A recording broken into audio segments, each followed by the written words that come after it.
alegria, amados irmãos, podemos, pela graça e misericórdia de Deus, estar novamente aqui com alegria para compartilhar a palavra do Senhor, ministrar o sacramento da Santa Ceia. A nossa meditação nesta manhã é no Salmo número 4, Salmo 4. Responde-me quando clamo, ó Deus da minha justiça. Na angústia me tem aliviado, tem misericórdia de mim e ouve a minha oração. Ó homens, até quando tornareis a minha glória em vexame e amareis a vaidade e buscarei a mentira? Sabei, porém, que o Senhor distingue para si o piedoso. O Senhor ouve quando clamo por Ele. Irai-vos e não pequeis. Consultai no travesseiro o coração e sossegai. Ofereceis sacrifícios de justiça e confiai no Senhor. Há muitos que dizem: quem nos dará a conhecer o bem? Senhor, levanta sobre nós a luz do teu rosto. Mais alegria me puseste no coração do que a alegria deles, quando lhe hás fartura de cereal e de vinho. Em paz me deito e logo pego no sono, porque, Senhor, só Tu me fazes repousar seguro. Irmãos, esse salmo, ele é semelhante ao Salmo 3, ao Salmo número 3, como se fosse a continuação do Salmo 3. A circunstância do Salmo 4 é a mesma do Salmo 3. E qual é essa circunstância? Ambos tratam do mesmo assunto, tanto o Salmo 3 como o Salmo 4. Então o rei Davi, a situação aqui é que o rei Davi está fugindo do seu filho Absalão. Então olha só o título, dá uma olhada no título do Salmo 3. Salmo de Davi, quando fugia de Absalão, seu filho. Então Absalão, ele queria matar o seu pai para reinar em seu lugar. Então esse é o contexto desse salmo. Então é como se fosse um salmo só. O Salmo 3 e 4 é a continuação. O contexto é que Davi, o rei Davi, estava fugindo, precisou fugir de seu filho Absalão, que queria matar Davi e reinar em seu lugar. Então Davi começa esse salmo com uma oração. Assim começa o Salmo 4 com uma oração. Responde-me quando clamo, ó Deus da minha justiça. Na angústia me tens aliviado, tem misericórdia de mim e ouve a minha oração. Então Davi inicia o salmo dizendo: responde-me quando clamo, ó Deus da minha justiça. Irmãos, o homem, ele precisa ser justo para poder relacionar com Deus. O homem precisa ser justo. Senão ele não tem como ter um relacionamento com Deus. Então nós precisamos ser justos para relacionar com Deus. Mas a Bíblia nos diz que não há nenhum justo, nenhum sequer. Nenhum sequer. Todos pecaram. Então não tem como o homem por si só relacionar com Deus. O profeta Isaías diz que todos nós somos como imundo, e toda a nossa justiça como trapos de imundícia. Todos nós somos como o imundo, e toda a nossa justiça, se é que temos, toda a nossa justiça é como trapo de imundícia. Isaías 64, 6. E Davi, ele sabia perfeitamente disso, que ele não tinha justiça por ele mesmo, justiça dele, justiça própria. Por isso que ele clama: ó Deus da minha justiça. Então Deus era a justiça de Davi. Deus é a justiça do seu povo eleito, do povo da aliança. Deus é quem justifica. Deus é a justiça. E Davi sabia, por isso que ele clama: ouve-me, ó Deus da minha justiça. Irmão, por que nós oramos em nome de Jesus? Será que é só colocar essa frase no final da nossa oração? Nós orando, quando ela fala: Senhor, isso eu te peço, isso te agradeço, em nome de Jesus. Não é só por isso, porque Jesus é a nossa justiça diante de Deus. Nós temos que saber de todo o nosso coração que nós não temos justiça diante de Deus a não ser Cristo. Cristo é a nossa justiça. Cristo é a nossa justiça diante de Deus. Então não é só acrescentar em nome de Jesus. Por que nós falamos em nome de Jesus? Porque Jesus que tem todo o mérito diante de Deus, é Ele que intercede por nós diante de Deus. Ele é a nossa justiça. Romanos 3,24 diz que nós somos justificados gratuitamente pela graça, mediante a redenção que há em Cristo Jesus. Então nós somos justificados, tidos como justo, graciosamente, pela redenção que há em Cristo Jesus. Nós somos justificados pelo sangue de Cristo, mediante a fé. Deus nos vê, nós em Cristo, nós, como aqui nesse culto. Então nós estamos prestando o nosso culto, adorando a Deus, mas na mediação do Filho, de Cristo. Irmãos, o profeta Jeremias, Deus fala através do profeta Jeremias: quem de si mesmo ousaria se apresentar diante de mim? Nós não temos como chegar a Deus por nós mesmos, ninguém, nem no Antigo e nem no Novo Testamento. Todos que chegaram a Deus, porque eles foram justificados, eles criam na palavra de Deus, no Cordeiro, no Messias que viria, que seria a sua justiça. É o que nós cremos também. Por isso que Davi, ele clama: ó Deus da minha justiça, ouve-me. Então, irmão, eu queria deixar bem claro isso. Já foi pregado, por exemplo, Antônio, ele é muito doutrinário, ele já ensinou isso. Então nós temos que ter isso no nosso coração. Nós só podemos relacionar com Deus mediante Jesus Cristo. Nós precisamos de justiça. O homem não pode relacionar com Deus por ele mesmo, porque ele não tem essa justiça. Então ele não tem como ter um relacionamento, uma comunhão com o Senhor. Então nós precisamos ser justificados diante de Deus, e nós somos justificados pelo sangue, pelo sacrifício, pela vida do Senhor Jesus.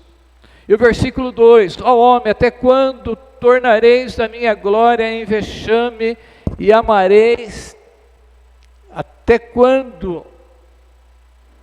Vou ler novamente o versículo 2: ó homem, até quando tornareis a minha glória em vexame e amareis a vaidade e buscarei a mentira? Ó homens, refere-se àqueles que passaram para o lado de Absalom.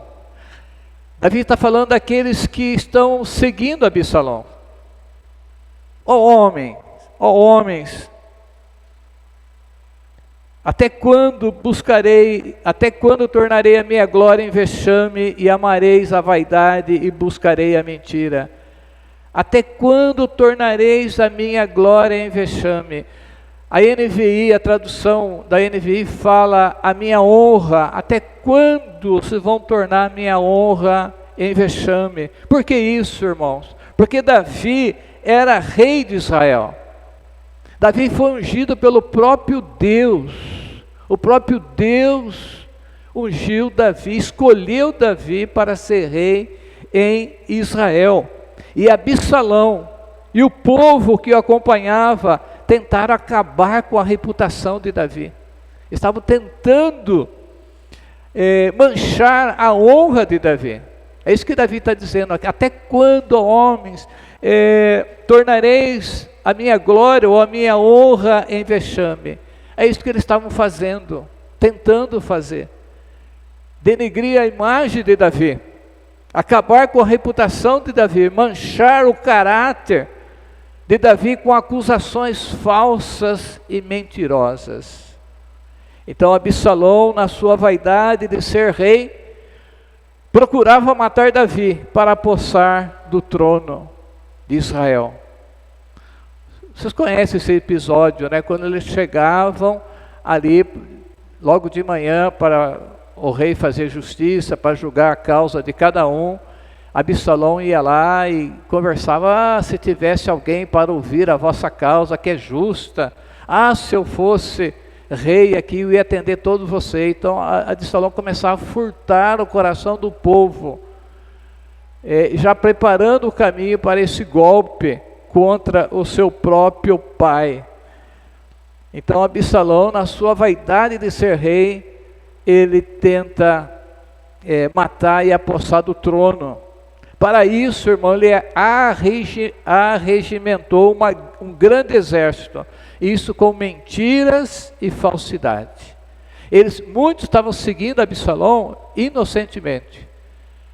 Absalão convidou os cabeças, os comandantes, os sacerdotes, para ir em Hebrom oferecer sacrifício ao Senhor. Eles foram na inocência, porque é filho do rei. E quando chega lá, começa: viva Absalão, que é rei, Absalão é rei. Aí sai a notícia chega em Jerusalém para Davi, e Davi se prepara para fugir. Ele foge descalço, ele foge chorando, ele leva o povo com ele, o povo vai com ele, chorando, andando, caminhando, lá pelas encostas das oliveiras, e vai sentido ao deserto, porque Absalão vinha de Hebrom para atacar Jerusalém e matar o seu pai e se apoderar do trono. E Davi, ele foge. Naquela mesma hora, quando chega a notícia que foi proclamado Absalão rei de Israel, então Davi, ele foge. E Absalão fez tudo isso com astúcia, com engano, com falsidade. Davi tinha sido vítima da conspiração do seu próprio filho. Veja a situação, irmão. Isso aqui é o contexto para você poder entender o resto dos salmos. Então o próprio filho faz essa conspirata contra o pai. Usa o sacerdote Abiatar, o outro sacerdote, Joabe, estava com eles ali. E Davi ficou em Jerusalém, Davi estava em Jerusalém.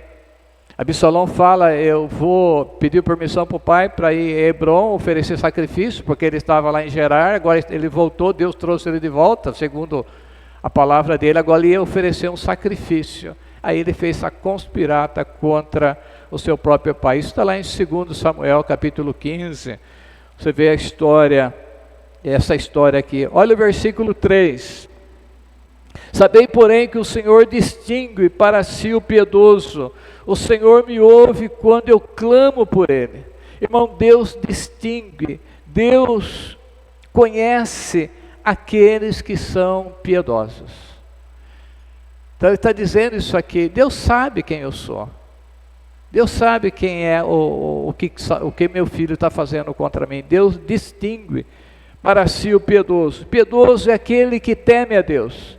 O que Absalão estava fazendo não tinha o temor de Deus. Pelo contrário, ele estava agindo como ímpio. É uma atitude ímpia, perversa que ele estava fazendo. Deus não deu o trono para Absalão. Deu o trono para o seu pai e depois para o seu irmão Salomão. Mas Deus distingue o piedoso. Davi fala aqui: piedoso é aquele que tem o temor de Deus, aquele que tem um coração obediente, submisso, aquele que anda na presença de Deus. Davi era um homem piedoso. Davi era um homem piedoso. Você é um cristão piedoso? O que você acha? Você é piedoso? Você tem o temor de Deus no teu coração? Você procura submeter a tua vida aos ensinos da palavra de Deus? Você procura ter um coração obediente a Deus? Isso é ser piedoso. Um cristão piedoso. Davi era um homem piedoso. A própria Bíblia diz isso: Davi é chamado homem segundo o coração de Deus. lá em Atos 13, 22. Continuando o versículo 3, o Senhor me ouve quando eu clamo por Ele. Então Davi era um homem de oração. O que nós vemos na vida de Davi é que ele orava, Davi orava, Davi orava. Davi era um homem de oração. Você pode ser chamado um crente, uma crente de oração? Você é uma pessoa de oração, um crente de oração?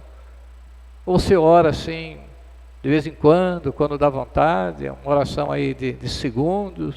Ou você é uma pessoa de oração que tira tempo, que consegue tempo para investir em oração, passar um tempo com Deus? Você é uma pessoa de oração? Você é um homem ou uma mulher de oração? Você ora? Você tem tempo certo? Você tem tempo estabelecido de oração? Ou você ora quando sobra um tempo? Ou você já tem algo sistemático? Então, tal hora de manhã, à noite, essa é a minha hora com Deus, a hora de oração. E nada tira isso de você. É a hora mais preciosa do seu dia, aquela hora de oração que você já estabeleceu com Deus. Então, das 6 da manhã às 7 é a minha hora de oração. Alguém pode dizer isso.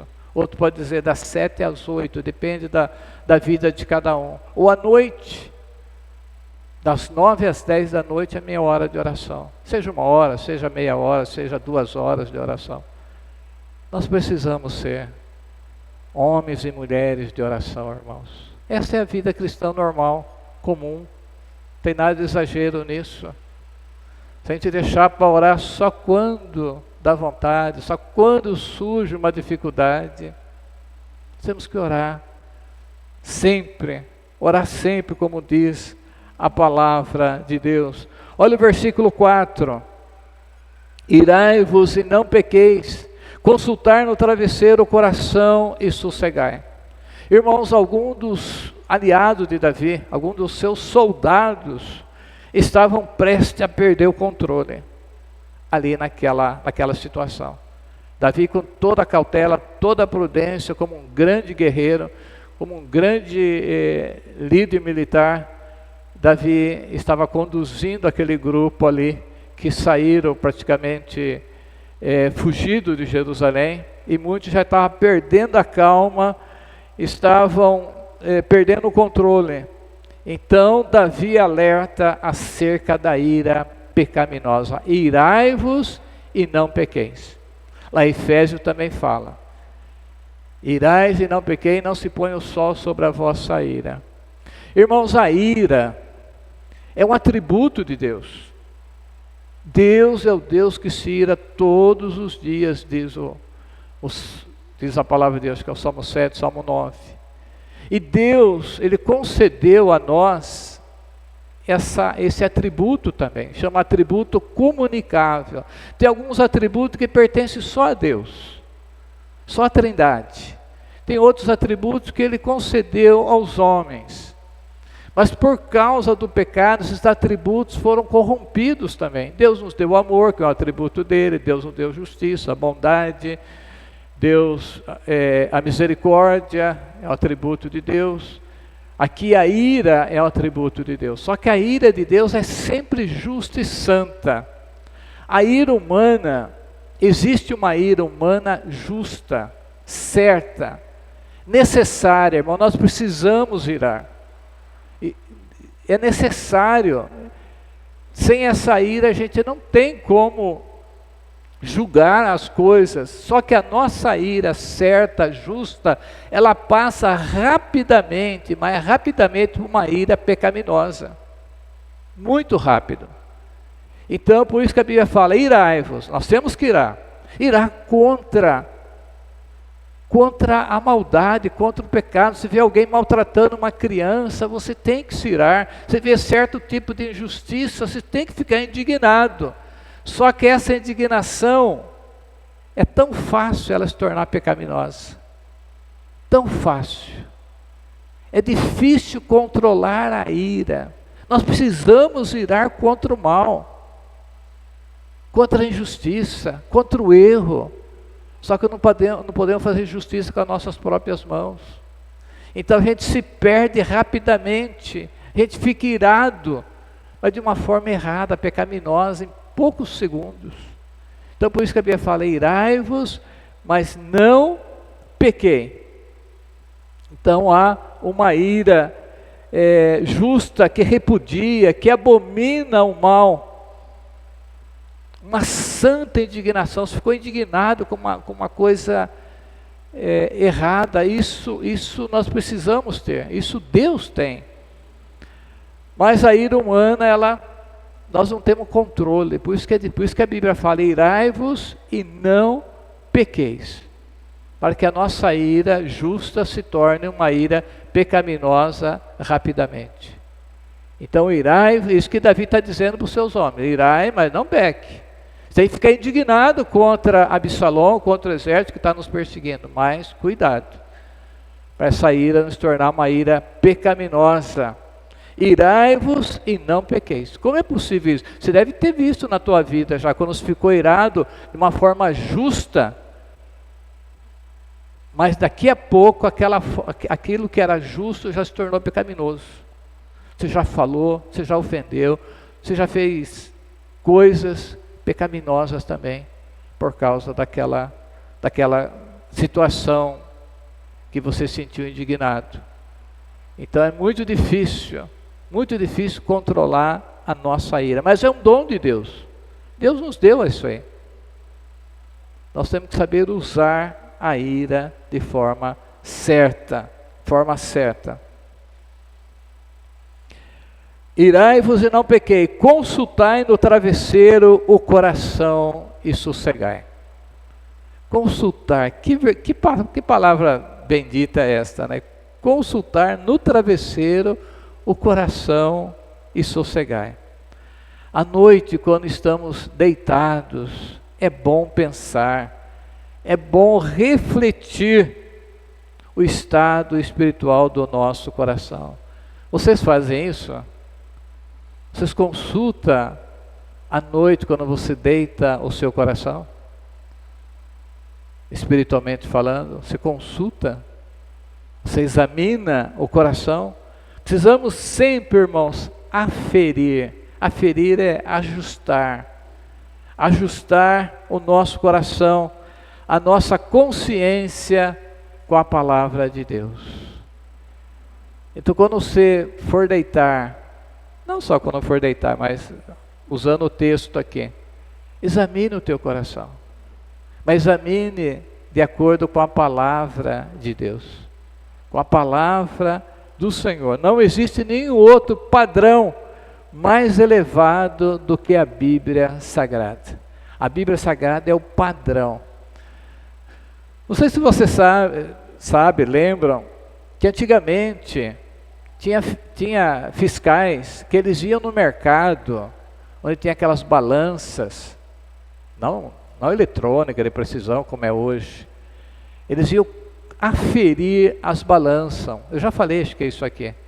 Eles iam aferir aquelas balanças para ver se elas estavam o peso certo. Então eles levavam um peso padrão.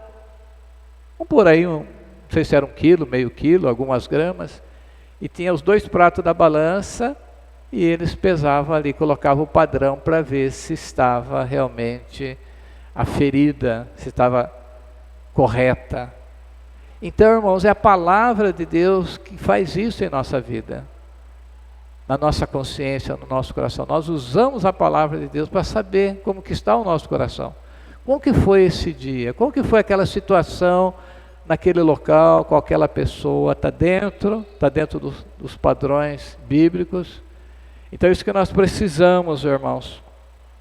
Aferir a nossa consciência, o nosso coração com a palavra de Deus. A palavra de Deus é o padrão absoluto para a nossa consciência, para o nosso coração. Por isso que Martinho Lutero dizia que a consciência dele era escrava da palavra de Deus. Minha consciência é escrava da palavra de Deus. Então a gente entende o que Martinho Lutero quis dizer sobre isso. Então a nossa consciência tem que ser escrava, temos que aferir a nossa consciência com a palavra de Deus. E como é bom ter uma consciência pura, limpa, uma consciência tranquila. Como que é gostoso isso. Só que tem pessoas, ele tenta ter uma consciência limpa, pura, tranquila, manipulando ele mesmo. Manipulando ele mesmo, achando que aquilo não tem importância, porque ele pega um padrão que não é padrão. Ele pega o padrão do mundo, o padrão dos colegas de trabalho, um padrão de outras pessoas. Então ele tenta apaziguar, tranquilizar a sua consciência de forma errada. Não é assim. E ele vai se iludindo, se enganando a ele mesmo, achando que o coração está puro, que a consciência está tranquila. Mas qual é o padrão que ele está usando para essa consciência tranquila? Está vendo o padrão do mundo, não o padrão da palavra de Deus, irmãos. Então é gostoso ter a consciência limpa, mas quando ela está ferida, ajustada na palavra de Deus. Como é maravilhoso isso, irmãos. Nenhuma calúnia, irmãos, calúnia pode atingir uma consciência verdadeiramente limpa. Pode caluniar, pode falar, não atinge, não tem como atingir. A sua consciência testifica que você realmente está tranquilo, que você não fez aquilo. Então nada é melhor do que uma consciência limpa. Uma consciência limpa, irmãos, é um travesseiro macio, mas limpa, baseada na palavra de Deus. Mas por outro lado, uma consciência culpada é uma das piores coisas na vida de um cristão. Você já teve a consciência culpada, pesada? Acho que todos nós já tivemos, né? Como que é horrível, meu Deus. Você quer buscar o Senhor, você quer trancar no quarto, você quer chorar, você quer se livrar daquilo, a consciência aferroando, dando aquelas ferroadas, e aquela inquietação, aquele desassossego, e você quer se acertar com Deus. Você chora, pede perdão, pede que o sangue de Cristo purifique, lave, limpe. Tem coisa pior. E como que é gostoso quando Deus faz isso? Gostoso assim.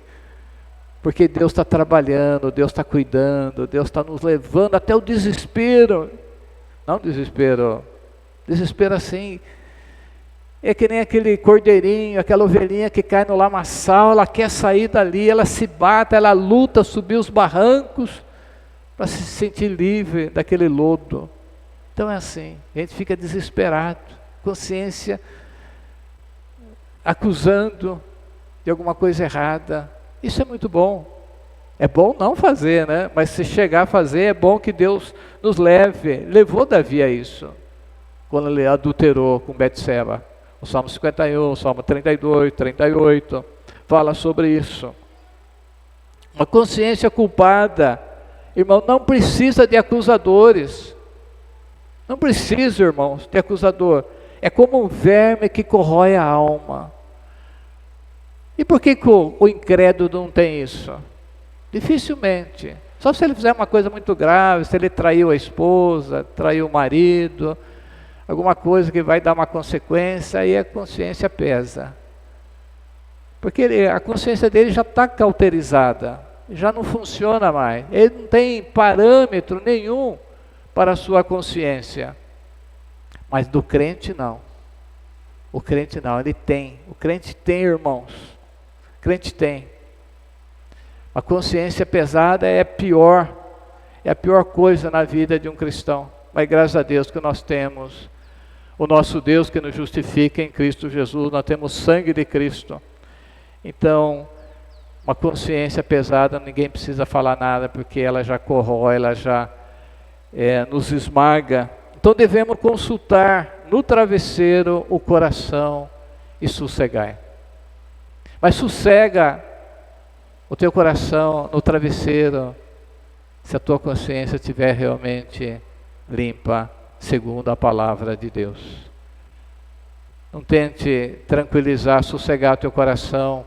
Se você está com a vida errada, está vivendo no pecado, se você fez coisa errada, não tenta abafar a voz da consciência, é a pior coisa que tem. Deixa a consciência te acusar e vai na fonte que é Jesus Cristo buscar o perdão do Senhor. Olha o versículo 5. Ofereceis sacrifício de justiça e confiai no Senhor. Então Absalão ofereceu sacrifícios de bois, de ovelha, para iludir o povo, para enganar o povo. Segundo Samuel 15, versículo 12, diz que enquanto Absalão oferecia seus sacrifícios, tornou-se poderosa a conspirata e crescia em número o povo que tomava partido de Absalão. Absalão estava oferecendo sacrifício de boi, de ovelhas, de animais, em abundância. Aqui como no sul, como chama, fazendo aquele churrasco imenso para o povo. E Davi, ele fala para oferecer sacrifício de justiça a Deus. Olha o versículo 5, oferecer sacrifício de justiça e confiai no Senhor. Absalão estava confiando em suas estratégias, em seu exército que estava seguindo Absalão. Esta era a confiança, e Davi fala para o povo que estava com ele ali no relento. Ele fala, olha, ofereça o sacrifício de justiça e confie no Senhor. E Absalão estava confiando na sua estratégia, oferecendo sacrifícios de animais. Sacrifício não, estava matando os animais para fazer aquela comemoração, ele sendo proclamado rei de Israel. Então Davi fala ao seu povo para confiar no Senhor, o Deus de Israel, o Deus da aliança. Versículo 6, há muitos que dizem, quem nos dará a conhecer o bem? Senhor, levanta sobre nós a luz do teu rosto. Senhor, levanta sobre nós a luz do teu rosto. Você já orou assim, irmãos? Pedindo que Deus levante sobre nós a luz do seu rosto. Que oração é essa, irmãos? O que significa isso? Significa o favor de Deus, Deus levantando a luz do seu rosto sobre a nossa igreja, sobre a nossa vida, sobre o nosso povo. Significa o favor de Deus, a presença graciosa, benigna, amorosa do Senhor. A inefável e doce comunhão com o Senhor. A luz do rosto de Deus nos favorecendo, levantando sobre nós. Aquela doce comunhão com o Senhor. Aquela presença de Deus no nosso meio, no nosso coração. Que Deus esteja levantando a luz do seu rosto sobre nós nessa hora, derramando a sua graça, nos enchendo, tirando as coisas mundanas, pelo menos agora aqui, nós vamos participar da ceia, tirando as preocupações do cotidiano, do dia a dia, das coisas materiais, e nos enchendo com as coisas espirituais, celestiais, a sua presença. A gente nem lembra das coisas aqui dessa terra, quando a luz do rosto de Deus brilha sobre nós. É uma outra esfera, é um outro sentimento, é um sentimento que excede tudo isso aqui, é outro patamar. As coisas aqui perdem todo o significado, toda a importância, quando Deus levanta sobre nós a luz do seu rosto. A inefável presença do Espírito Santo. Claro que o Espírito Santo está na vida de cada um de nós que somos crentes, mas quando ele se manifesta, quando ele age graciosamente sobre nós, isso que Davi está dizendo aqui. No versículo 7, mais alegria me puseste no coração do que a alegria deles, quando lhe hás fartura de cereal e de vinho. Irmãos, veja que coisa bendita, maravilhosa, isso deve acontecer com nós também, mesmo numa situação tão trágica, irmão, como essa aqui, que estava acontecendo. mesmo sofrendo uma terrível perseguição do seu próprio filho e daquelas pessoas tão queridas de Davi, Joabe, o comandante do seu exército, Abiatar, o sacerdote, Zadok, o outro sacerdote, e as demais pessoas que sempre conviveram com Davi, anos a fio, agora tomaram partido do seu filho e vão contra Davi, vão no encalço de Davi, vão perseguir Davi para matar Davi, para que Absalão reine no lugar de Davi em Israel. Se a pessoa numa situação mais trágica, mais triste, mais dolorosa do que é, o teu próprio filho te perseguindo para te matar, para tomar tudo que você tem, para roubar a sua indústria, o seu comércio, para roubar o seu dinheiro, para roubar a tua casa, para acabar com você, o seu filho quer tudo que você tem.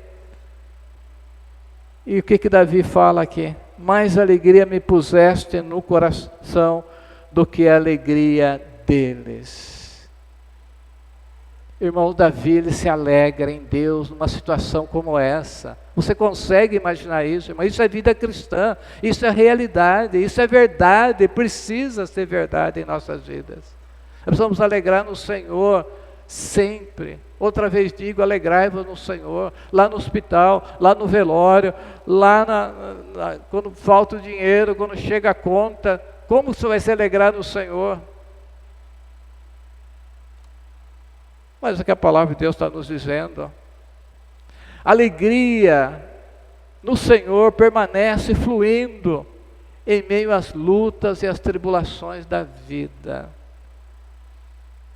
Mas você vai dizer, mas será, pastor? Será que isso é verdade? Será que isso funciona? No meio da tribulação, das lutas, a alegria do Senhor continua jorrando no meu coração, na minha alma. Como pode ser isso? Eu não entendo essa linguagem. Mas irmãos, tem muitos e muitos e muito testemunho. Talvez você já pode dar esse testemunho em momento difícil da tua vida, mas dentro de você há paz, dentro de você há alegria, dentro de você há gozo, dentro de você uma confiança inabalável, ainda que ao redor tenha uma tempestade tremenda, mas dentro da tua alma a alegria do Senhor, a alegria que Deus colocou no teu coração. Precisamos compreender que há uma grande diferença da alegria entre a alegria espiritual, essa alegria que Davi sentiu aqui, a alegria da alma, a alegria no Senhor, e a alegria terrena, que existe também a alegria terrena, a alegria material, carnal. Então olha só o que diz o versículo, mais alegria me puseste no coração do que a alegria deles. Qual é a alegria das pessoas que não se alegram em Deus? Quando há fartura de vinho, quando há fartura de cereal e vinho. Irmãos, as pessoas do mundo, eles se alegram nisso. Quando tem dinheiro sobrando, quando tem saúde boa, quando tem divertimento, quando tem festa, essa alegria deles. Não tem nada pecaminoso nisso, entendeu? Aqui fala, os hebreus, eles comemoravam as colheitas, eles faziam festa quando terminava as colheitas, era júbilo, era bíblico, era de Deus. Então há essa alegria material, terrena, mas não é essa que Davi está dizendo aqui. Quando há fartura de vinho, quando tem dinheiro sobrando, Davi fala que a maior alegria Deus colocou no coração dele. Davi tem uma alegria maior do que isso, porque Deus colocou essa alegria no coração de Davi, que é uma alegria indizível, cheia de glória, que não depende de circunstâncias. Irmãos, eu fico imaginando, não sei se é isso, tá? Talvez porque Davi, ele fugiu, ele saiu apressado, não levou nada. Você vê que depois no caminho, as pessoas iam ajudando Davi, um mandava queijo, outro mandava leite, então eles iam indo ali, naquela fuga. Então, conforme ele ia passando em localidade, as pessoas ajudavam Davi. Talvez o exército de Absalão veio com muito alimento, com vinho, com cereal, eles tinham tudo, e Davi praticamente não tinha nada. Mas ele tinha tudo, ele tinha alegria no Senhor. Ele estava se alegrando no Senhor. Davi tem alegria maior porque Deus colocou essa alegria no coração de Davi. Irmãos, essa alegria no Senhor, ela tem um propósito. Isso aqui é importante, irmãos. Tudo é importante que eu estou dizendo aqui. Mas nesse sentido, essa alegria no Senhor, que nem Paulo diz em Filipenses, alegrai-vos no Senhor, outra vez digo, alegrai-vos no Senhor. Essa alegria tem um propósito, e o propósito dessa alegria é a glória de Deus. Irmãos, Davi naquela situação, sendo perseguido pelos seus próprios amigos, pelo seu próprio filho, ele podia se alegrar no Senhor. Isso era um testemunho para as pessoas que estavam junto de Davi. Davi estava glorificando a Deus, se alegrando no Senhor naquela situação. Ele não estava alegrando pela situação que ele estava passando, mas estava alegrando no Senhor. Então, quando você estiver passando por uma dificuldade muito grande, está lá no hospital com um ente querido internado, e você fica desesperado, e você começa a murmurar, você não está glorificando a Deus. Mas se você tiver um coração em paz, um coração alegre, mesmo naquela situação, esse é o propósito de Deus para nós, glorificar a Deus com a nossa alegria em momentos de grandes lutas, de grandes tribulações, de grande tristeza em nossas vidas. Você consegue isso? Você tem feito isso? Ou quando vem uma tribulação, um problema grave, você murmura, reclama, para não falar coisas piores, ou você se alegra no Senhor? Quantas vezes já comentei com pessoas, você viu fulano lá naquela hora, ele estava, você viu a paz que ele tinha, você viu pastor, tinha um pastor que a filha dele faleceu, ele pregando no velório da filha, entendeu? Você sentia, não alegria porque a filha tinha morrido, mas alegria porque ele confiava no Senhor, sabendo que aquilo fazia parte dos desígnios de Deus. Que coisa linda, irmãos. Isso impressiona qualquer pessoa, qualquer incrédulo. Ele vê a alegria do Senhor em nossa vida em momentos difíceis. É tão fácil se alegrar quando tudo está bem, né? Agora alegrar, porque é uma alegria que Deus coloca em nosso coração. Então esse é o propósito da alegria. Então quando Davi desfrutou dessa alegria, que o próprio Deus colocou no coração de Davi, Deus foi glorificado entre todo o povo que estava com Davi. Eles viram, ele estava a ponto de perder a calma, de se irarem, e Davi estava se alegrando no Senhor. Então devemos pedir ao Senhor que alegre o nosso coração, principalmente em tempos difíceis da nossa vida.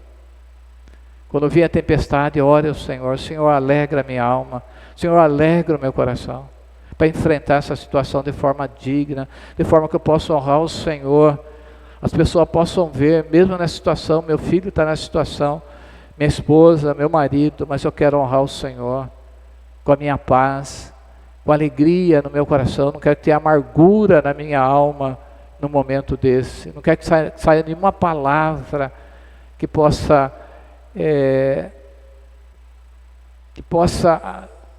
demonstrar a minha esperança no Senhor, mas que a pessoa veja, não só a palavra, mas a atitude, o semblante. Irmão, no Salmo 86, que é uma oração de Davi, Salmo 86 é a oração de Davi, no versículo 4, ele pede a Deus, alegra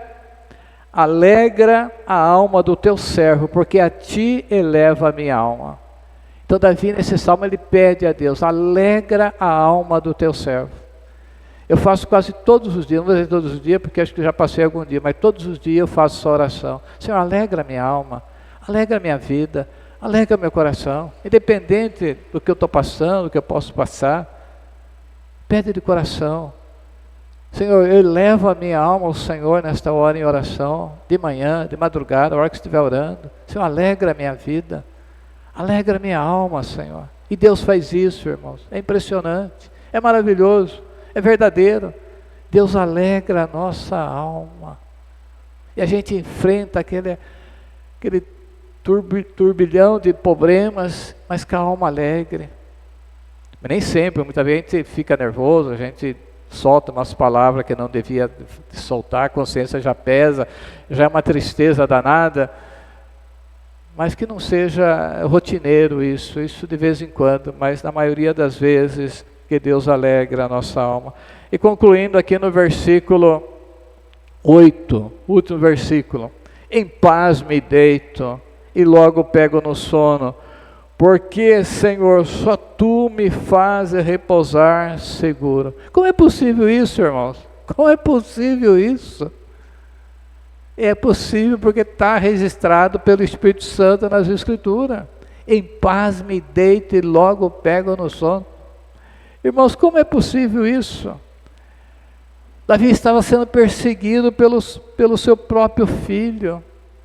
Uma conspiração foi armada contra ele para tirar a vida e para tirar o trono. Ele precisou fugir. Fugir, irmãos, com sua família, com seus amigos que estavam com ele, descalço, diz a Bíblia, chorando, e também todo o povo chorava. Está lá em 2 Samuel 15, versículo 30, eles vão subindo as encostas, descalços e chorando, com a cabeça coberta, e vão todo o povo seguindo o sentido do deserto. Mas ele podia deitar no relento, e dormir em paz, porque o Senhor o faz repousar seguro, irmãos. Ah, como é que é gostoso meditar nisso. Qualquer coisinha, irmão, qualquer coisinha que eu digo, qualquer probleminha, muita gente não dorme. Com esse pessoal, pastor, essa noite consegui dormir, comecei a pensar naquele problema, naquela dificuldade, não dormi, rolei de um lado para o outro, levantei. Ele pelo menos orou, né? Nem orar a gente consegue, tão perturbada que a gente está. Isso eu já escutei de membro da minha igreja. Irmãos, o que dizer? O que dizer diante disso? Davi dormindo no relento, saber que o filho dele está chegando com um exército para matá-lo. Em paz me deito e logo pego no sono, porque só Tu, Senhor, me fazes habitar seguro. São linguagem estranha para nós, irmãos. Estranha. Dá uma olhada no capítulo 3, aí no Salmo 3. Salmo 3, versículo 5. Deito-me e pego no sono, acordo, porque o Senhor me sustenta. É a mesma situação, é a mesma coisa. E Davi aqui, ele estava acampado, ele estava no relento. E Deus fez ele dormir em paz. Essa paz, irmãos, é que excede todo o nosso entendimento. Porque a Bíblia diz que o nosso coração, a nossa alma é guardada em Cristo Jesus. Filipenses 4. A gente lança a nossa ansiedade sobre o Senhor. E a paz de Deus, que excede todo o entendimento, guarda o nosso coração e a nossa mente em Cristo Jesus. Pensa na tua mente e no teu coração guardada em Cristo Jesus. De onde que procede a ansiedade, preocupações, inquietações? Da mente, do pensamento e do coração. Agora, se a tua mente, o teu coração está guardado em Cristo Jesus, irmãos. Você conhece esse texto, né? Filipenses 4, acho que é versículos 6 e 7. Filipenses 4, versículos 6 e 7. Não andeis ansiosos de coisa alguma, em tudo, porém, seja conhecido diante de Deus as vossas petições pela súplica, com ações de graça. E a paz de Deus, que excede todo entendimento, guardará o vosso coração, a vossa mente em Cristo Jesus. É o que está acontecendo com Davi. Ele lançou sobre Deus, ele orou, ele começa o salmo orando, Deus da minha justiça. E aí ele vai. Vamos encerrar. Gostaria que todos abrissem a palavra de Deus, 2 Tessalonicenses, para a gente ler esse versículo juntos. 2 Tessalonicenses 3,16. O Senhor da paz, Ele mesmo vos dê continuamente a paz em todas as circunstâncias. Toda circunstância pode ser doenças, qualquer dificuldade. Não que não vamos chorar, que não vamos sentir, não é nada disso. Mas não vamos ficar desesperados, não vamos dar mau testemunho, não vamos blasfemar, uma situação, um acidente, uma perda de um ente querido, o Senhor vai dar paz para nós nesta circunstância. Que Deus nos abençoe. Vamos orar ao Senhor.